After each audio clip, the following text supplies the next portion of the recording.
and welcome to St. Peter's Puppet Theater, a masterpiece of biblical proportions. I am proud to bring you the story of Shadrach, Meshach, and Abednego and the fiery furnace.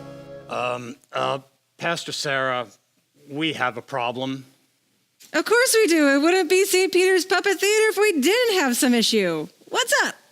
Well, we got a problem with Shadrach, Meshach, and Abednego. You got a problem with Shadrach, Meshach, and Abednego?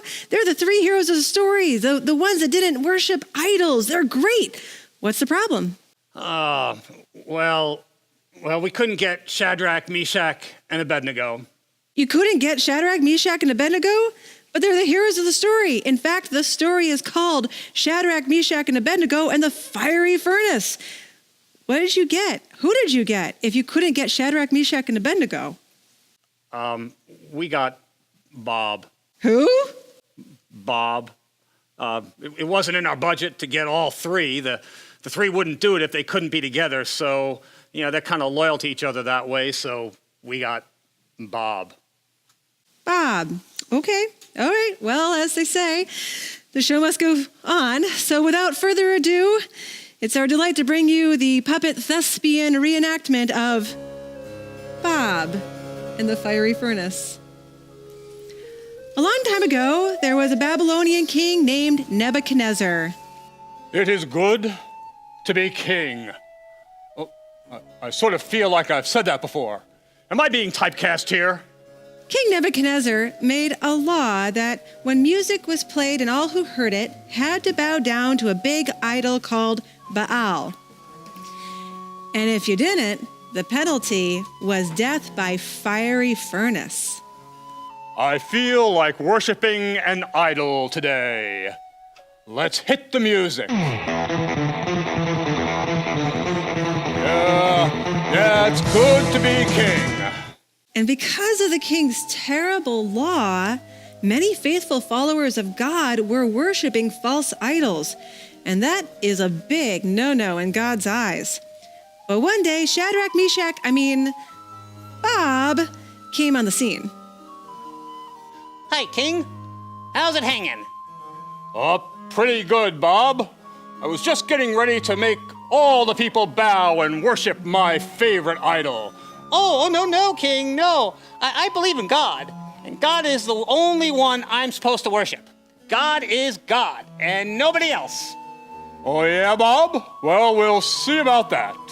When the music is going to blow, and you're going to bow. Or is it the fiery furnace for you otherwise, Bob?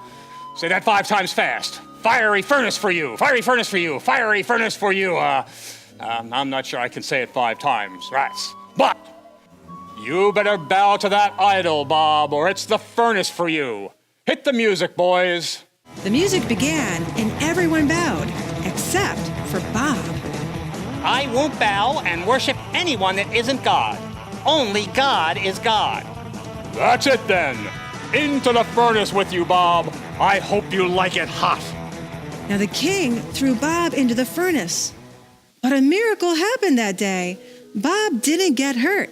In fact, in the furnace, Bob had a buddy. Perhaps they were an angel or maybe even Christ himself. Whoever it was, God was with Bob that day. Wow, Bob. Come out of there. Hi, King. Bob, you're all right. And it looked like the divine was with you today. It's a miracle. You're right. There is only one God. And from that day, King Nebuchadnezzar's heart was turned and insisted that all worship the one and true God. Wow. That story worked out in the end after all. Yeah, it did. We didn't have Shadrach, Meshach, and Abednego, but Bob did really well. He showed us that God is the only one we worship and follow, and that with God, we're never alone. Ain't that the truth? Well, and with that, we hope that you've enjoyed the St. Peter's Puppet Theater rendition of Bob and the Fiery Furnace. And remember, you always have a buddy with you. Christ is with you always, and God is ever present. Bye.